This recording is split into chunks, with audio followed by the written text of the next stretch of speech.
Arestado ang 8 hinihinalang miyembro ng Acetylene Gang bago pa man nila malimas ang isang sanglaan sa Quezon City. May news to go si Oscar Oida. Mahigit 2 buwan umanong binuno ng grupong Acetylene Gang ang tunnel na ito mula sa isang inupahang apartment papunta sa isang kalapit na pawn shop sa Villonco Street, Barangay Coronel, Quezon City. At kagabi, lilimasin na raw umano ng grupo ang naturang pawn shop nang maaktuhan ng mga pinagsanib na puwersa ng Quezon City Police District at CIDG NCR. Arestado ang 8 miyembro ng naturang sindikato, kabilang ang isang babae. Pawang mga tubong benggit. Nabawi sa kanila ang iba't ibang uri ng gamit panghukay. Ito ay hukay na to papunta doon sa pawn shop. Kasya tao, more or less mga 20 meters tong hinukay nila para makarating doon sa pawn shop.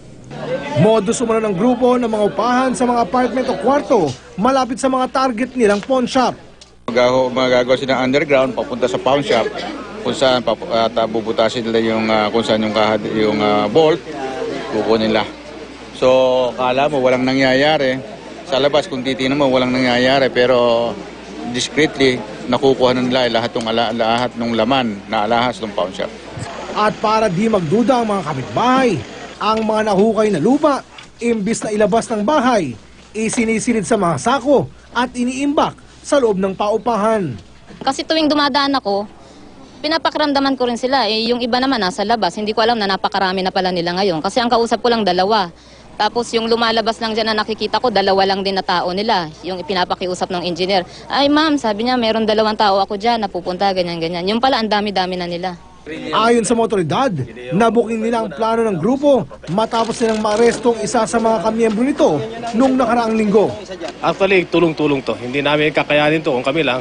At the same time, may nagturo din ng mga civilian na galing pang Baguio.